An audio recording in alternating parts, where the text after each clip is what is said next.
We're like, I don't think we need to bother with bringing them back, for sure. We'll just let Jason and his crew. So he doesn't even know, but he's Actually, running he probably does. He's running the audio visual back there, and we stole these chairs. He doesn't even know that we're gonna keep these There's chairs. somebody that's gonna go up in the AV booth on Sunday, and they're gonna like try to sit down, and then all of a sudden just hit the floor.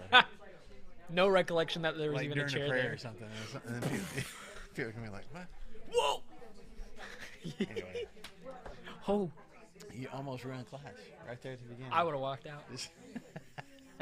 Done with this. Not even bother to clean it up. Just walk out. Let it drip dry.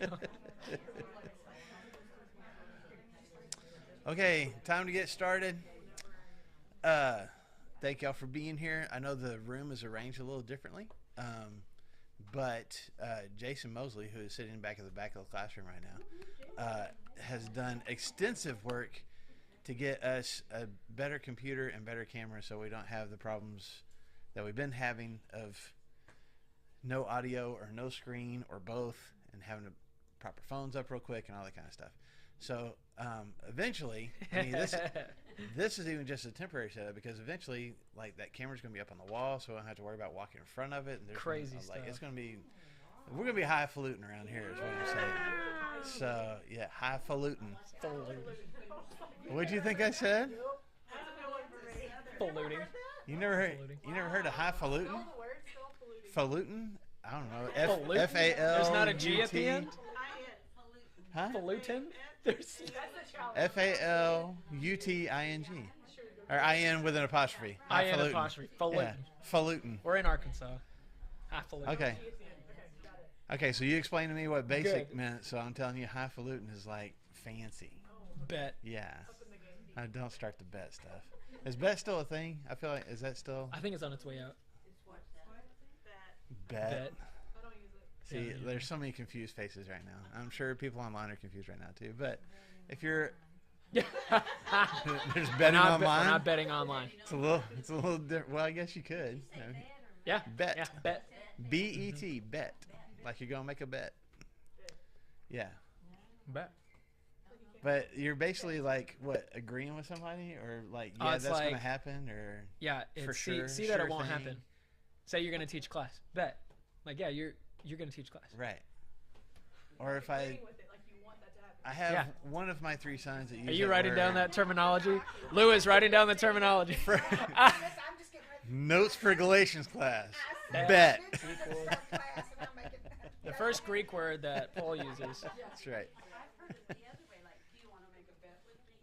Yes. Yeah, it's almost the same way. Like, bet with me that I you're could not gonna text do my that. son Griffin right now and say, "Can you make sure to take care of this, this, and this?" And his response would be, "Bet."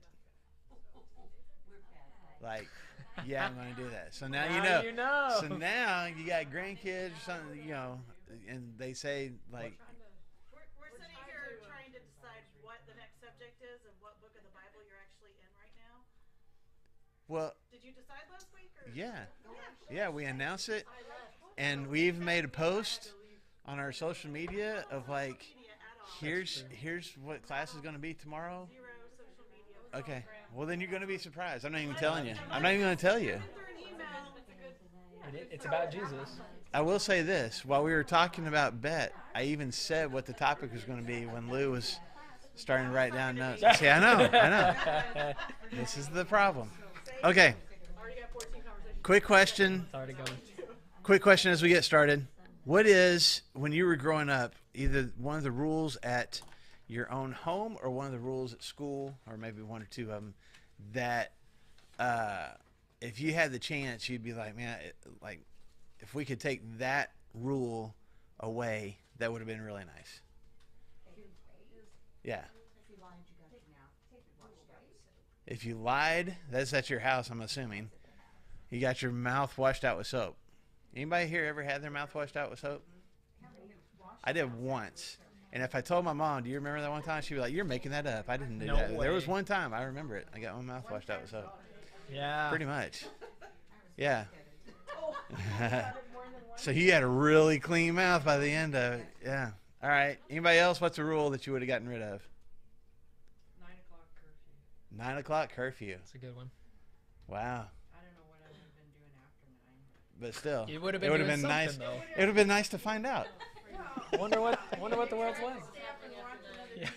Yeah. Yeah. Yeah. Could just go to bed. It's fine. There's nothing happening. There's really nothing happening after 9 o'clock. Ah, that's a good one. You have to watch out for the younger siblings. That was like a rule. Oh, you had to take them with you too? Yeah. I even had to take some of them on dates. It sounds like there's still some bitterness about this, Sherry. It sounds like there's some things you haven't let go of yet. And the flip of that was being the youngest, and everything was, "What? You'll have your turn. Your turn will come. Yeah. You'll get to do this. You'll get to do that. Your turn will come." Our school that I went to had a stretch where we had a belt rule, like boys had to wear belts. It wasn't a uniform. You didn't have to wear a specific uniform, but you had to wear a belt. And I don't know why, like, I wear belts every day now, but for some reason, as a teenager, we were like, oh, you can't make me wear a belt. How you gonna And keep your so pants up? guys would intentionally wear their shirts untucked so that they could walk around without being able to tell if you had. And then, a teacher, somebody in authority would like lift up your shirt and like, go get a belt, just like, I don't know why. I don't know, but it felt rebellious to not wear a belt, Guys had to have their shirts tucked in, and we had to have IDs. That would have been the rule. You had to have your ID the whole time? Yeah. But yeah, guys had to have their shirt. They didn't have to have a belt, but they had to have their shirts. Had to have the shirt tucked in. So weird. Yeah. And you had to carry an ID because you're in the younger generation. In our generation, no one would have thought of having an ID at school. Yeah. It started like my freshman year. Nobody would have thought about doing that. The whole security Yeah. situation. Yeah. The one I hated in elementary school was EOT. It stood for elbows off the table. I just thought that was so. If I'm gonna put my elbow on the table at lunch, Yeah. they made a big deal out of it. If your elbow's on the table, they'd make a big deal out of it. What would they do if you had your elbows on the table? Heck yeah. Because they Hello. Hi.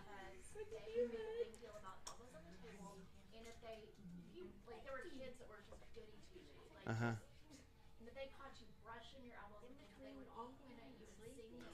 Yes. Get your My kid- elbows off the table, Tracy Lieberman. Yep. Was it like that? Because that's what happens at our camp. She said, Jesus is not for me. Because of the elbows on the table? Yeah. Yeah. Yeah. Also, who decided? Yeah. Yeah.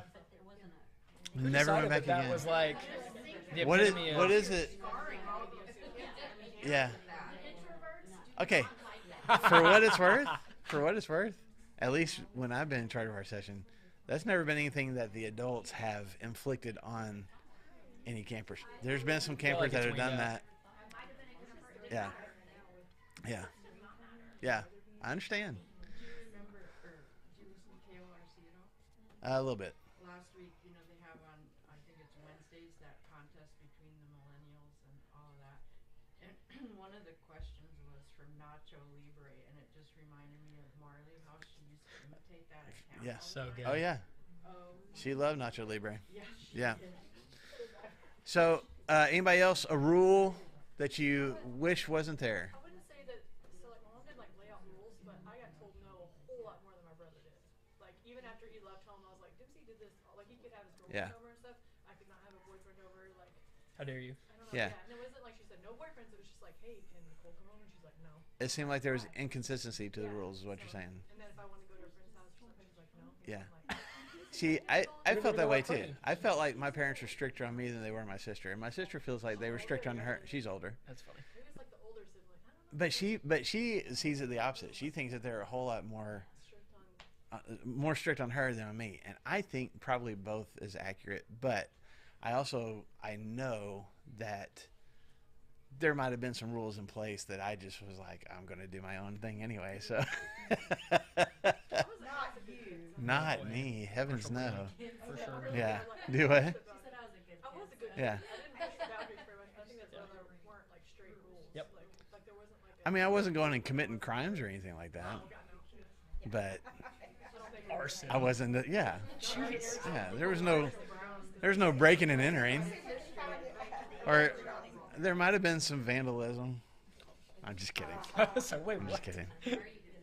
Do you call, well, I mean, do you, like, shoe polishing cars, is that vandalism? That's vandalism. It's not. Oh, It look washes at all off. the judgment right It washes here. off. All the judgment. Okay. That's what just part of it. Yeah. Yeah, you put it on the windows, it washes off. Yeah. As long as it doesn't cause permanent damage? Okay. No, I wouldn't paint somebody's car. Yeah. Somebody else in the room might. Yeah. No. The most thorough shoe polishing job is you draw a box on the windshield, kind of in front of the driver's side, and then just cover the rest of the thing all white. That was the best. Incredible. Yeah. That would be dangerous if they were driving. I know. The guy drive to the car wash. Yeah. Yeah. Anyway. Letting air out of someone's tires. See, now that seems a little more. Did y'all do that? Yes, I did one time. And I didn't get caught. Okay. I wish I would have known. Sherry Swanson let the air out of somebody's tires. If anybody's watching, any of the authorities want to. Everybody in South. Well, it's out there now. It's out there now. If there's anybody in South Dakota that wants That's right. Well, at least it wasn't wintertime. I was gonna say, or was this recent? Was this in the last? She Okay. just got All finished right. doing it. She's out in the church parking lot just now, letting air out of somebody's tires. Someone took a flat tire. I didn't do it. Yeah. You're going to come out to a flat tire and like, Sherry. You just see her peeling up. I would die. Okay. The reason I'm asking about that is because we are going to be studying the book of Galatians. Woo! You're welcome. The book of Galatians. And Because, by the way, we finished on time, we did. right? We did. We finished finished on time. the minor prophets. We had a schedule, and we finished when we said we would. So that was really good on our part. To pat myself on the back. Incredible. No, we're gonna be done with this by the time summer gets here. We're gonna plow through and get it done. So, it's only 6 chapters. So surely we can get through 6 chapters. That's a lot of chapters. I mean, it took me almost a year to get through Ephesians, right? But that's beside the point.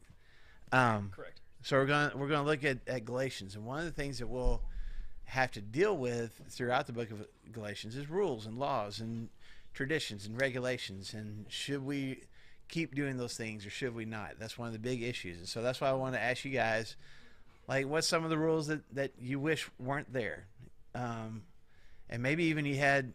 I mean, we could get into. I mean, we could make this a really long study even today without even getting into the intro stuff, and just ask, what are some rules at church that you wish weren't there? That would open a giant can of worms, wouldn't it?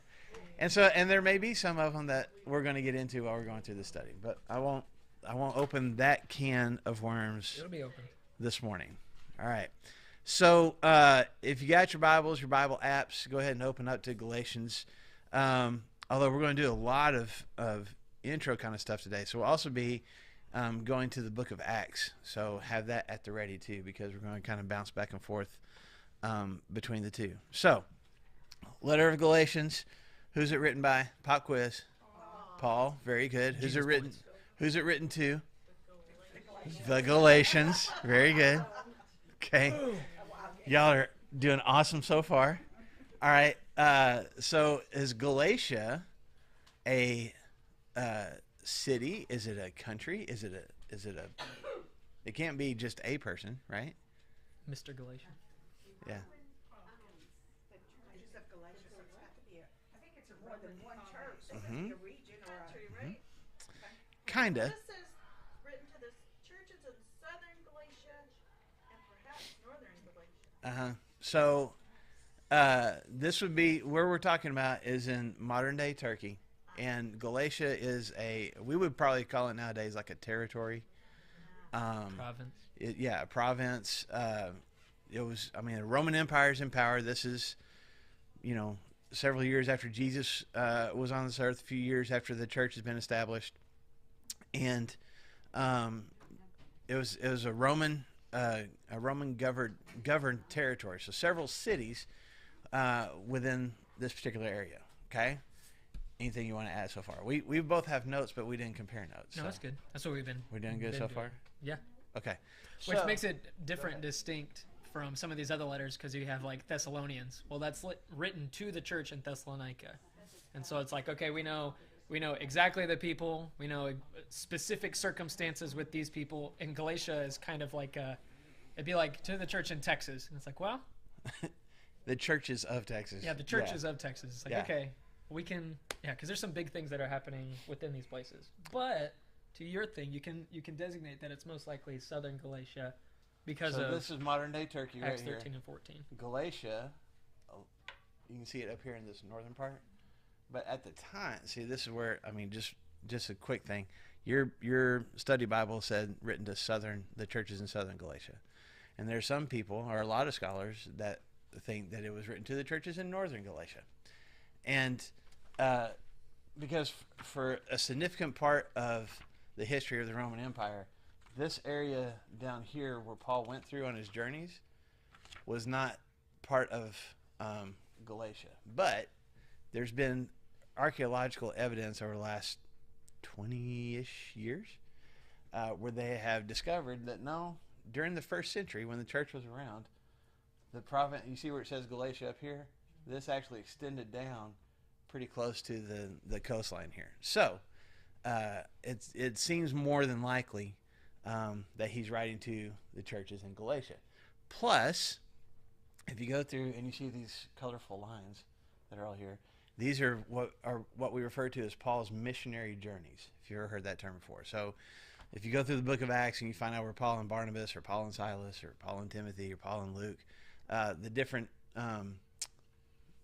places that they went to as they were spreading the gospel and helping to start churches and teaching people about Jesus, and then writing back to some of those churches.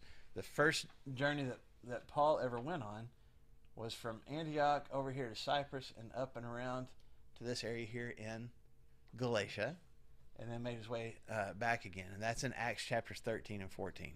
Okay. In a lot of our Bibles too, in the back, at least in the study Bibles, I know at least in the ESV, in yours it'll be like first journey, second journey, third journey, and you can kind of see that played out because each time he gets bigger and bigger. Yeah, he goes a little further every time. That's right. So, well, Not in the. I not in mean, the Bible. people call that fourth journey, like his arrest and shipwreck and all that. That's his fourth journey. Yeah, that's his fourth journey to Rome for sure.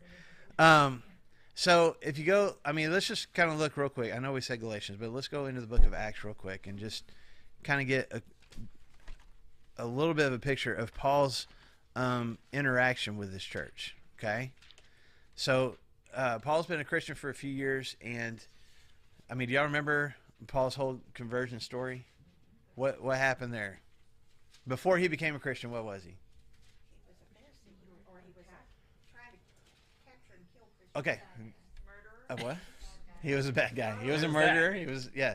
He was a Jew. He was a prominent Jew. He was kind of on a career path to become like a Pharisee, one of these experts in the law.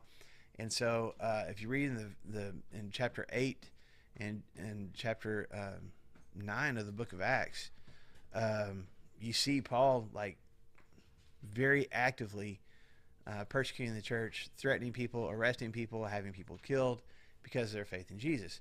Then he's on the road to a city called Damascus, has this interaction with Jesus where a bright light shines, and Jesus, strikes him blind and says, "You need to stop persecuting me." And following that, he becomes a Christian. He's baptized and becomes a Christian. That's a really quick summation of his conversion story, okay? But what we don't pay attention to is after he becomes a Christian, he's got a few years there where we really don't know a whole lot about him. The book of Acts still focuses on Peter and some things that are going on with him. So we find Paul being converted in Acts chapter 9, but then we don't hear about him again until we get to about chapter 13, okay? Well, maybe chapter 12. But anyway, so he's up here. He was from Tarsus, which is here in Cilicia, which is right next to Galatia. And that's where he went back to when he became a Christian. He went back to that area and probably started converting people, telling people about Jesus. And you got this guy Barnabas that's in the church in Jerusalem, and he comes and finds Paul in Tarsus, and they go over here to the city of Antioch. And the church really begins to grow. The message begins to spread, and then they decide we're limiting the message too much to right here. We need the rest of the world to know about this. And so they pray about it, and they send Paul and Barnabas off on this journey. So they come across to Cyprus and loop around here and go through these different cities, okay? And that's what you see, in chapter 13. And when you get into chapter 14, he comes to a city called Iconium, and then Lystra, and then Derbe. And those are in what is referred to as southern Galatia, okay? They're in the province of Galatia. And he spent a lot of time there. He went through those cities, and then he ended up on his way back, going back through those same cities. One of these cities is where, I believe on a second journey, he picks up a guy named Timothy and takes him with him on his next journey, going even further west than what he had been before. But I want you to see a couple of things here in chapter 14. Interrupt me or jump in here anytime. Great. Okay.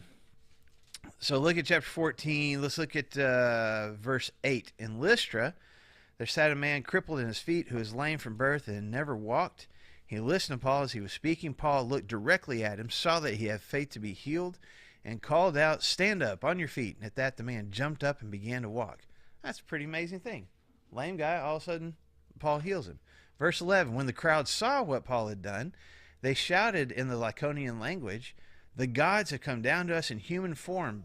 Barnabas they called Zeus, and Paul they called Hermes, because he was the chief speaker. And the priest of Zeus, whose temple was just outside the city, brought bulls and wreaths to the city gates because he and the crowd wanted to offer sacrifices to them. So they heal this guy, and what ends up happening?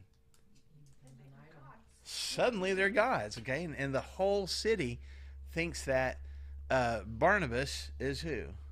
What god? Zeus. And Paul is who? Hermes, or maybe some translation will say Mercury, but two Greek gods, Zeus being, the chief god, and then kind of his messenger, kind of a lower god, is Hermes or Mercury.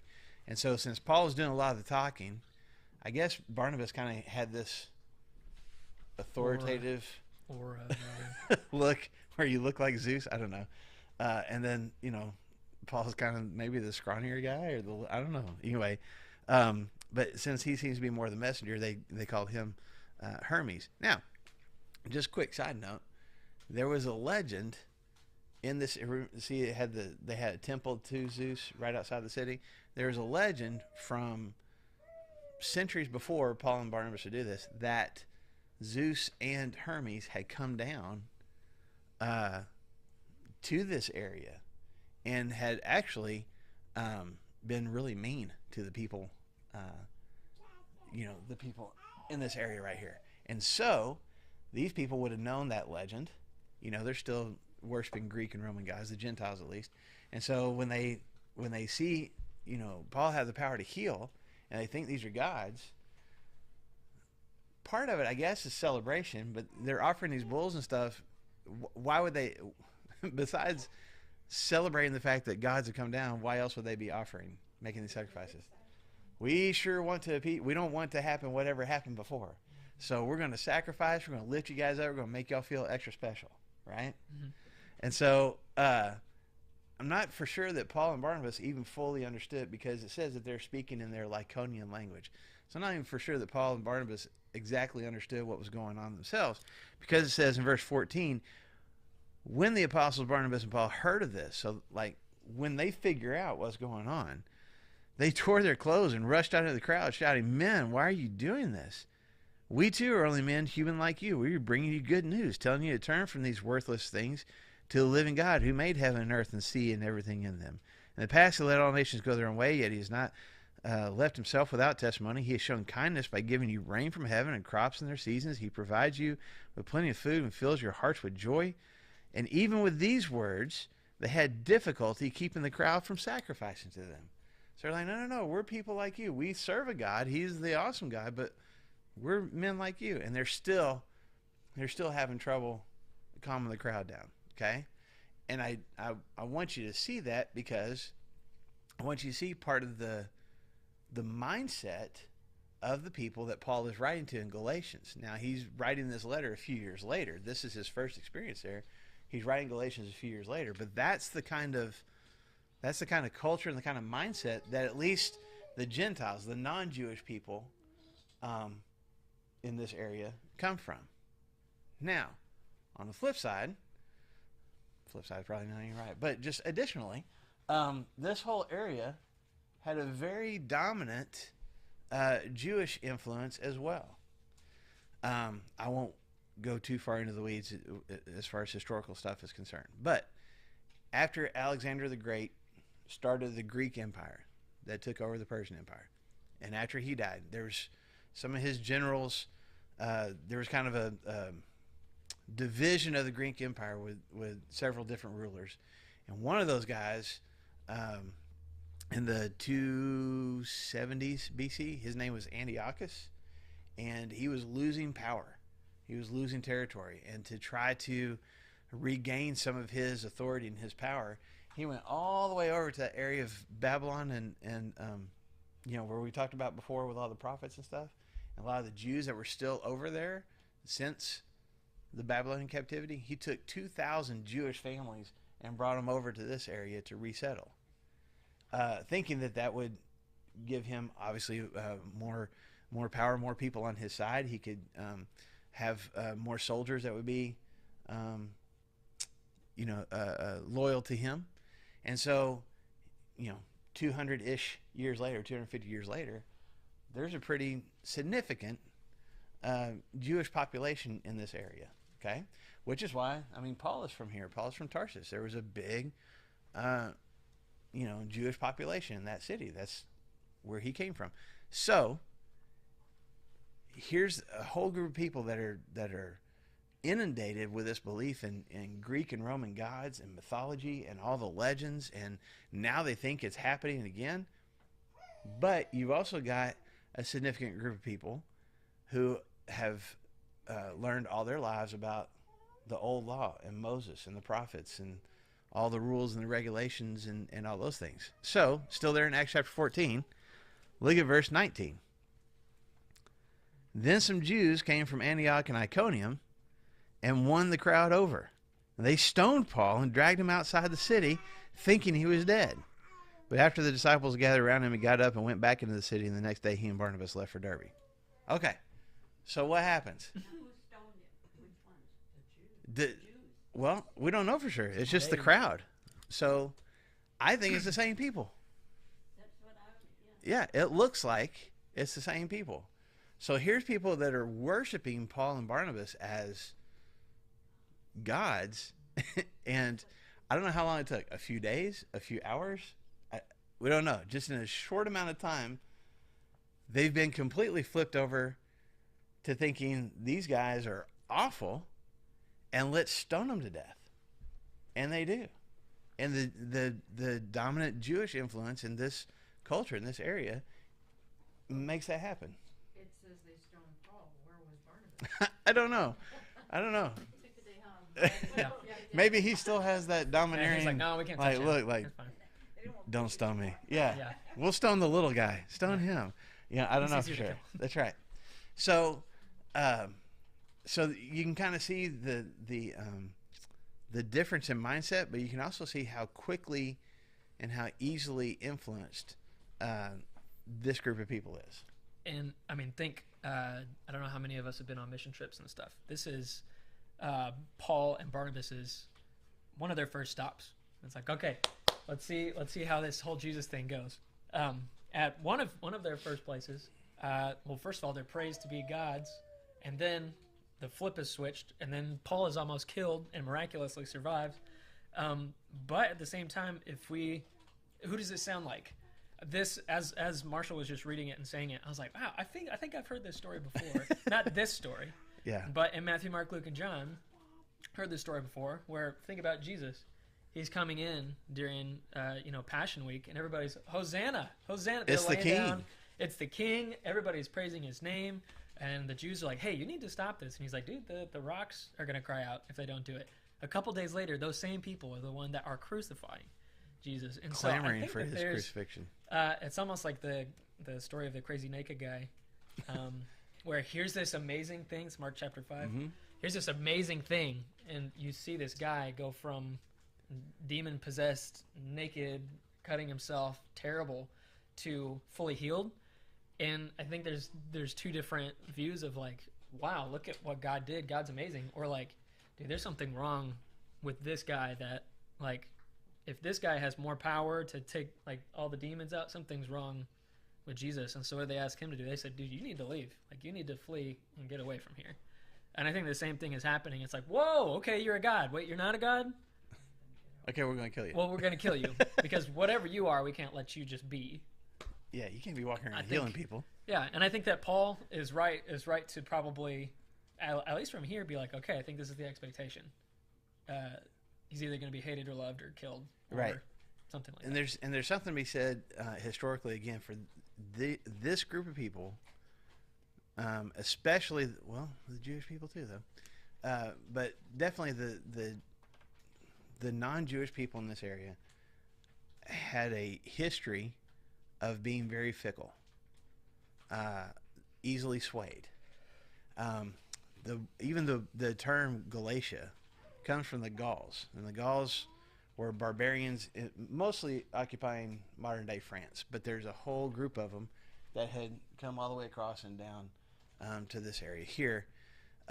When Alexander the Great was coming through, the Gauls joined up with him and fought against some of the other tribes and people to help conquer this area.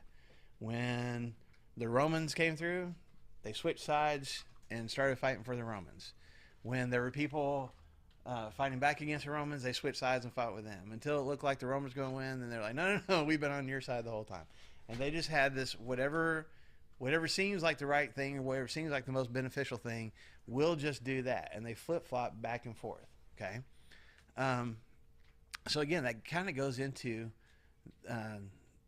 their mindset. They have a history, a generational history of being easily swayed and of changing their minds at the drop of a hat. Okay, so that's significant as we get through Galatians, because that's one of the things that Paul is going to address. There's things that he and Barnabas taught these people, and now somebody else has come along behind them and has taught them something else completely different, and they're like, oh, well, then let's do that.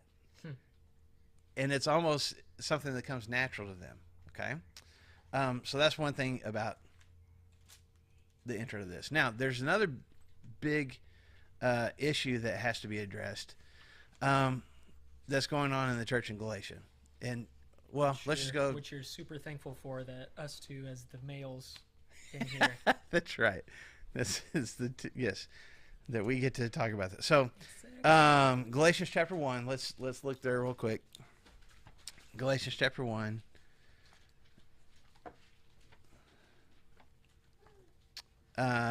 Starting in verse 6. I'm astonished that you are so quickly deserting the one who called you by the grace of Christ and are turning to a different gospel, which is really no gospel at all. Evidently, some people are throwing you into confusion and are trying to convert the gospel of Christ. But even if we or an angel from heaven should preach a gospel other than the one we preach to you, let him be eternally condemned. As we have already said, so now I say again, if anybody is preaching you a gospel other than what you accepted, let him be eternally condemned. So they've already switched to another gospel, another message, something that they're relying on. Does anybody know from any study in the past or anything what the other gospel is that they've turned to? Any guesses? Okay. So there were, think about these Jewish Christians that come from the Jewish culture but have given their lives to Jesus. What was one of the sticking points for them early on? Circumcision. Okay. Because we're living at a time where most cultures, Roman culture, Greek culture, almost every other culture, did not circumcise males. It was just the Jewish people did. Now, there were other cults and stuff that did, but for the most part, as far as a nationality of people, the Jewish people were some of the only ones that did. And that was a special thing for the Jews in particular, because all the way back in the middle parts of Genesis, that was something that separated. God said, if you're going to be my people, then this is going to be something physically that separates you from everybody else. And so that's why all the Jewish people, all the way from Abraham, all the way through Jesus and beyond, were circumcised. Nowadays, circumcision is just It's a medical thing. It's a choice. It's a choice, and I think. Say again.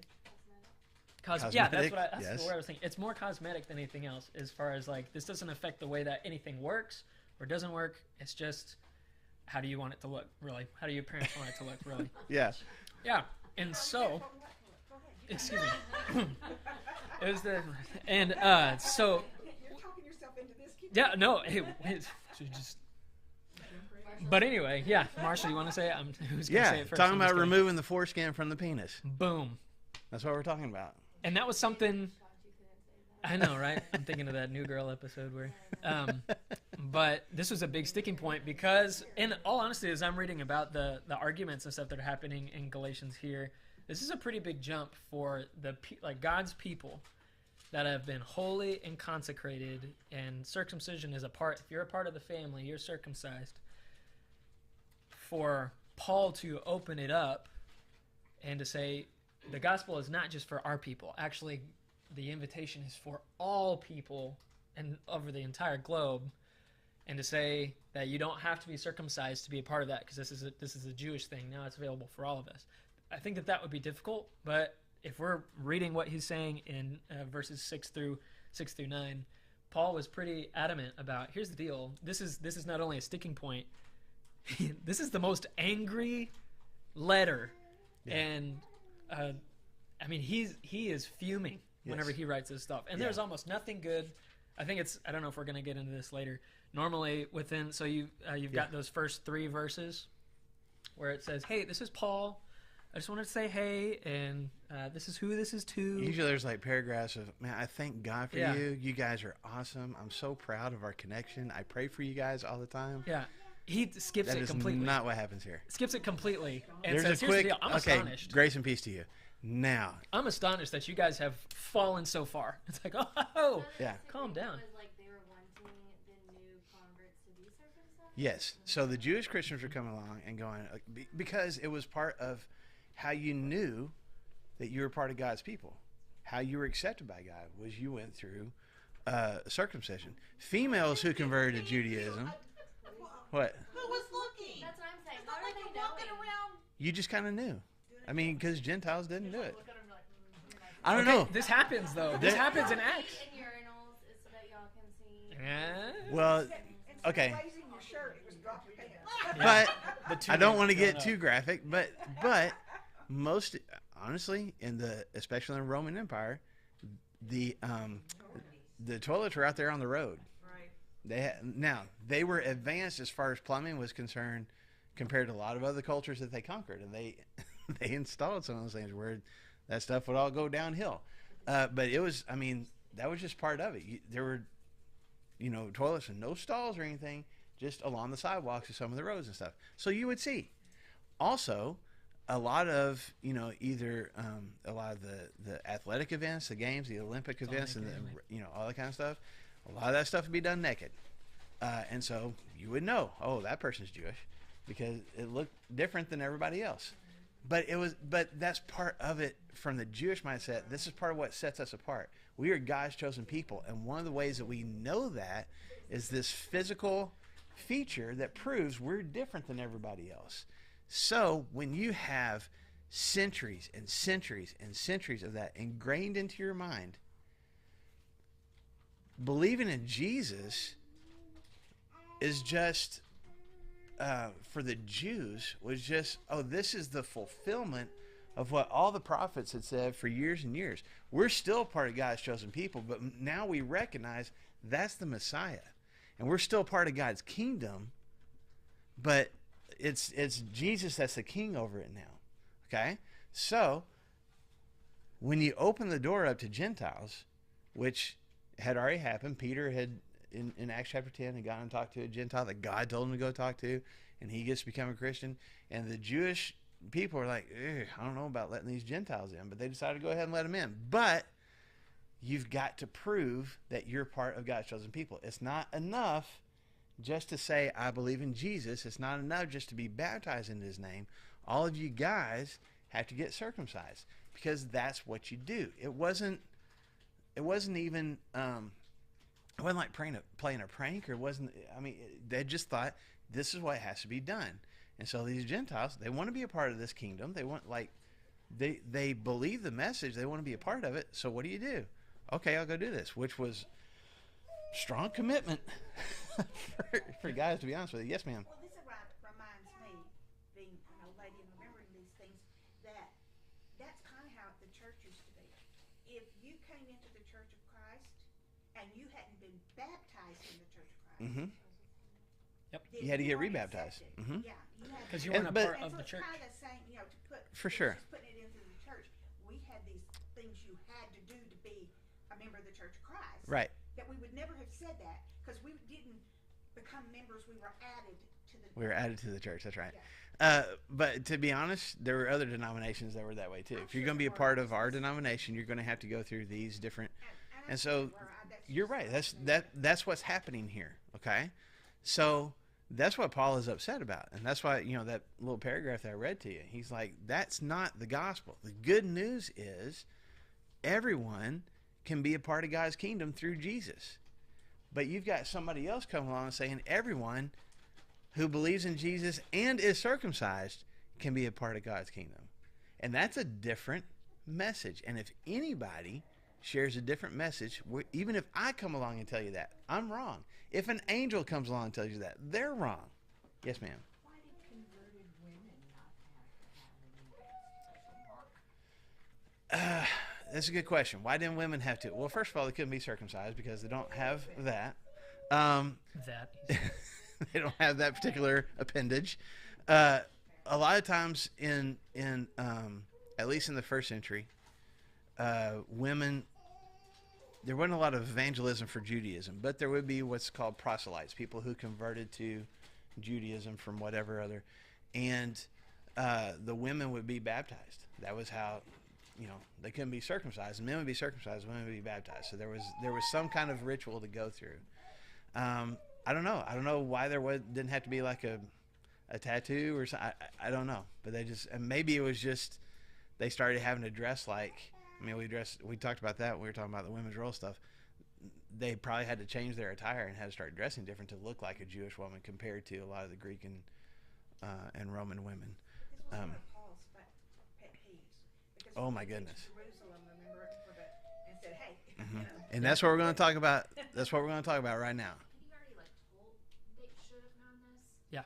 They should have already known this. So Well, No, not necessarily. I don't know that it was an. I don't know that it was an issue his first time through. if they didn't what's crazy, and I think there's two things I think of here.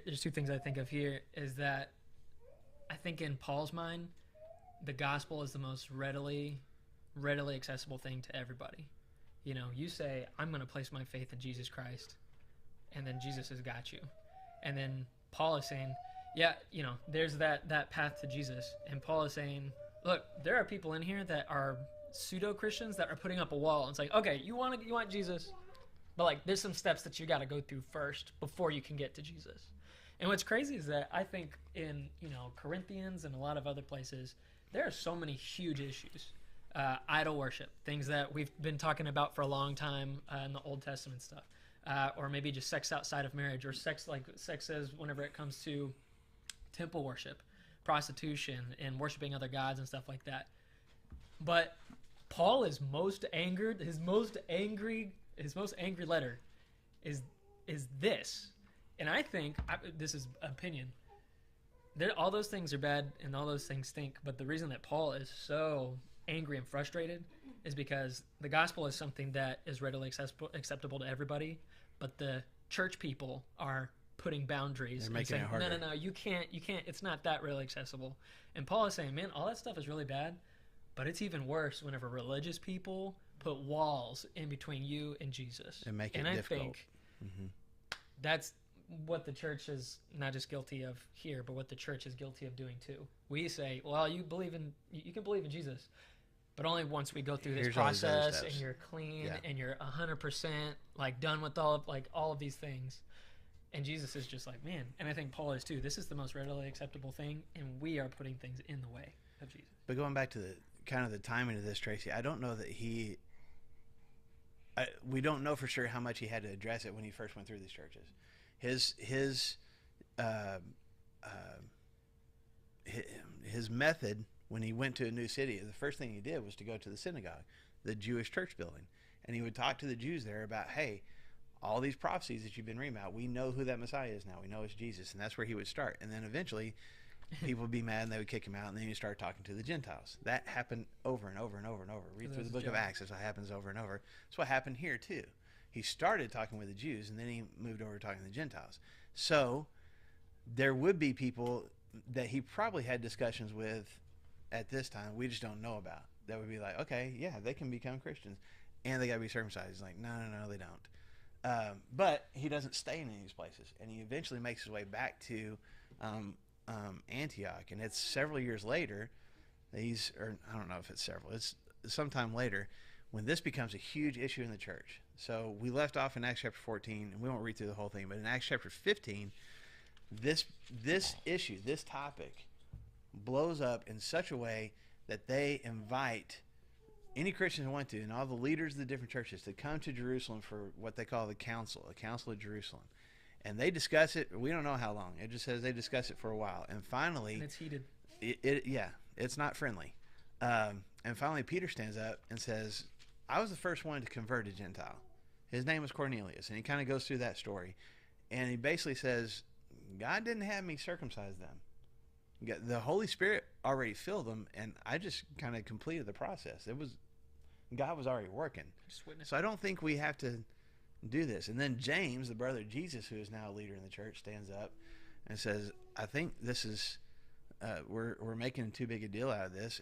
And basically we can tell these Gentiles, well, just don't be worshiping idols anymore, and don't eat food sacrificed to idols, and do the right things. Keep yourself from being unspotted from the world, but you don't have to be circumcised. And that was kind of the official letter, the official ruling of the leaders of the church. And they wrote letters to send back out to all these different churches that they're a part of. Okay? Now, I'm trying to talk kind of quick because the clock's already running. There's some discussion, there's different opinions on when in Paul's preaching career he wrote Galatians.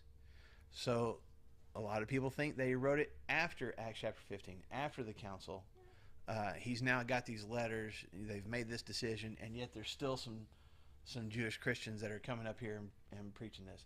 Because after that council in Jerusalem, that's when he goes all the way over here to Greece and starts preaching over there. And so there's some people that think he's over here writing back to these churches that are still practicing circumcision and going, I just went to a council. We've got these letters. You don't have to do this. Okay? Or there's the theory that if you look in, go back to Acts one more time, chapter 15. This is after he's come back. He and Barnabas have come back to Antioch. Chapter 14, verse 28 says they stayed there with them a long time with the disciples. Chapter 15, verse 1, some men came down from Judea to Antioch and were teaching the brothers, unless you are circumcised according to the custom taught by Moses, you cannot be saved. This brought Paul and Barnabas into sharp dispute and debate with them. And then that's when they go to the council. So there's a lot of people that think that just during that time frame, when there's people from Jerusalem coming up here and saying you have to be circumcised, Paul also gets a report that these churches that he and Barnabas established over here are teaching the same thing, and that's when he writes this letter back. And in the grand scheme of things, does it matter to know exactly when? Probably not, okay? But I think that fits a little bit better in the timeline. I think the anger that he is talking with and how adamant he is about it, I think Galatians is his letter written back to these churches before he goes down to Jerusalem and gets confirmation from everybody else. That's my opinion. Okay, because even in Galatians chapter 2, he talks about Peter coming up to Antioch and having a discussion with him there. So I think it just fits that way. Okay, so word has gotten to Paul. Maybe somebody's asking questions, or maybe somehow he's found out this is what's being preached, this new gospel, okay? And that's what is going to be addressed throughout this letter. And not just circumcision itself, but just what does it mean to be a Christian? What does that mean as far as rules and regulations? What does it mean as far as how we live our lives? How we get access to God in the first place, and then what that means for our lives after that. Would you agree? Yeah, it's an angry letter, but kind of like the prophets, it's not a letter that, dear Galatians, what the heck is happening? Period. It's this call of there's one gospel, and it's that Jesus Christ has died so that you could be saved, and that's in excess for all of us. And he goes back to that over and over. And what's crazy is that it's kind of like the prophets, where we'll talk about the same kind of topics, just with the different little slants and stuff. But it's always going back to, man, we have been saved and sanctified through faith in Jesus and Jesus alone. Nothing can detract from that, and nothing can be added to that. And that's what he just goes back to over and over and over again. So real quick, we've got a few minutes left. What are the things that Paul is addressing in this book? Number one, he's dealing with the question about circumcision. That's a huge part of this book. Okay? So if you want to write that down, that's one of the things we're going to talk about. Number two is Paul defending his right to say what he is saying. Because there's questions about that. He's not there to defend himself anymore. And some of these Jewish Christians are saying, well, that Paul guy, he doesn't even know what he's talking about. He's not Peter. He's not any one of the apostles. He doesn't have the authority to tell you guys this. And so part of Paul in this letter is proving, yeah, I do. Okay? I absolutely have the authority to say what I'm saying. And then the third thing, so he's going to address circumcision. He's going to address his own authority and rights as an apostle. And then the third thing is to, I guess, rein in the tendency that especially these Gentile Christians would have of basically going, oh, we don't have rules and laws? Awesome. And just indulging in anything that they want to. He's going to rein that in too. So it's a lot of talking about rules and regulations, and then all of a sudden towards the end he's going, but that doesn't give you the freedom to do anything and everything. Okay? So those are kind of the three, unless there's something else that you would add, the three things that Paul is going to talk about. Yes, ma'am. Would you, or could you say that the debate over the circumcision then, that is basically the first addition or man-made rule that took place? Just like, we've all done it in every religion. We've added our own little spin to it. So do you think this is where it all started? Absolutely. Well, I think it's one of the first. Let me take that back. The first issue was, can Gentiles be a part of this? Right. That was the first thing, because up until Cornelius in Acts chapter 10, this Christianity was a Jewish religion, and that's what Jesus came and preached. He said, "I'm coming to my people first." Right.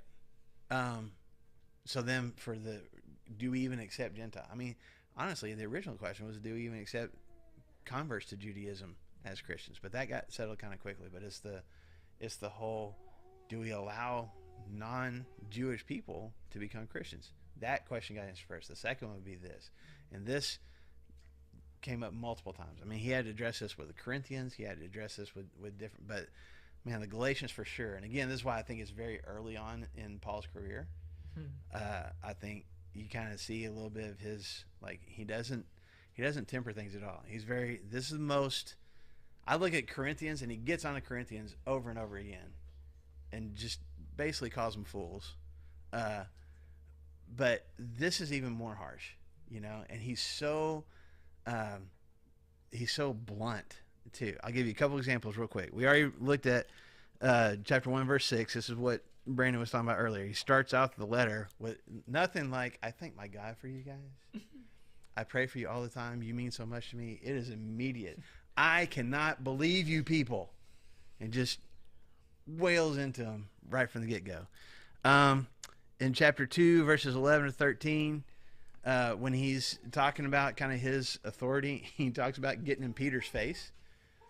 which to the Jewish Christians is like, I mean, Peter's, you know, He's with Jesus. he's right below Jesus as far as, you know, just specialness to the Christians. And Paul's like, yeah, I got in his face and told him he was screwing up. And then he even throws Barnabas under the bus.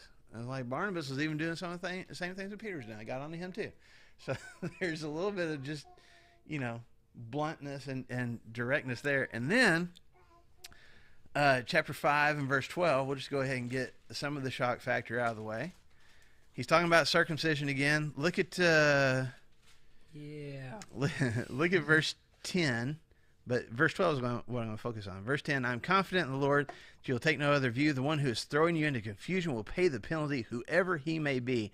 Brothers, if I'm still preaching circumcision, why am I still being persecuted? In that case, the offense of the cross has been abolished. Verse 12, as for those agitators, I wish they would go the whole way and emasculate themselves.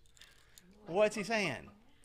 Let's not just stop with the foreskin. Let's just cut the whole thing off if this is going to be that, like, it's pretty blunt language. I mean, there's some people like, is that really in the Bible? Yeah, it really is. It's the Apostle Paul saying, I wish they would just cut the whole thing off. Okay? Gotta like his passion, though, man. He's mad. All right? He is angry. And so that's one of the unique things that you see about, you know, the book of Galatians. And so you're talking with teenagers and stuff. It's kind of like, hey, so here's what we're gonna read today. Yeah. And go for it. So you find out. I mean, we'll find out a little bit about Paul. You see, you can go through Acts chapters 13, 14, 15, and see some of it lines up with Galatians. There's some of the history there. You also find out a little bit about Paul himself because he talks about in Galatians having a sickness, and either the sickness was because of some issues with his eyes, or the sickness caused issues with his eyes. We don't know exactly what it was. There's different theories as to what that could be. But he addresses having a sickness, and then at the end and says, you guys, when I was with you, you cared so much about me. I know you would have clawed your own eyes out and given them to me if that would have helped. So there's some kind of physical ailment that he went through that, you know, his eyes were a part of. And then at the very end of the letter, he says, you realize this is me writing this because I'm using large letters. I'm writing with my own hand, which again seems to indicate there's some kind of vision issues that he's dealing with from the sickness that he had. And then the last thing, just because we're out of time, what do you think is kind of this is the key message in Galatians that we're going to kind of find this string running through the whole thing? I know I'm totally putting you on the spot. I didn't ask you. I mean, it has to be that it's Jesus and Jesus alone, and your faith in Jesus. None, you know.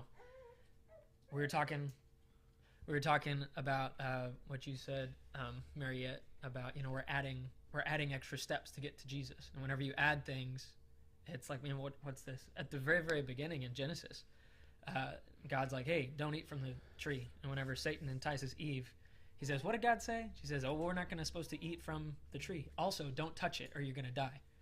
And it's like, well, God didn't say that, but we're adding this extra stuff.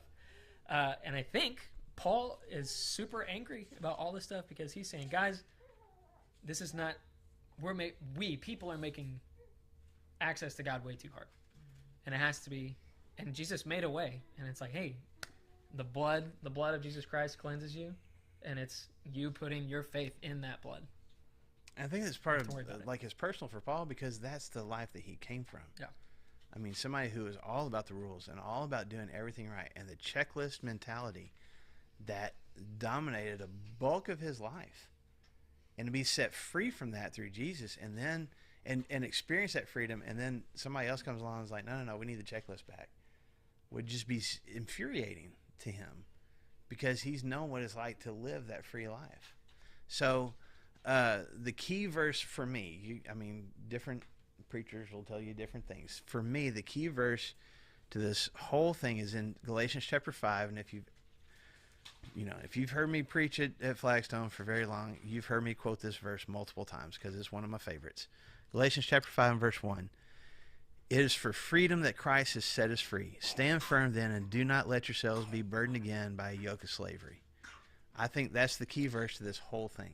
He does talk about faith. He does talk about we're going to talk about the being filled with the Spirit and that kind of stuff. But this is the theme through the whole thing. You are free. Stop trying to not be free. Stop trying to add stuff to this and burden yourselves down with something that's going to make you not experience the freedom that you have in Christ. Now, you can take it kind of addendum to that. You go a few verses down in verse 13, still in chapter 5. He says, "You, my brothers, are called to be free, but do not use your freedom to indulge the sinful nature.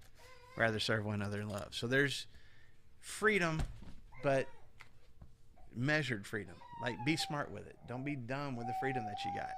Okay? If some of the rules, I don't know, Mariette, if curfew had been extended for you to 10 or 11 o'clock, who knows what kind of trouble you could have gotten into, right? The little town of 5. Yeah.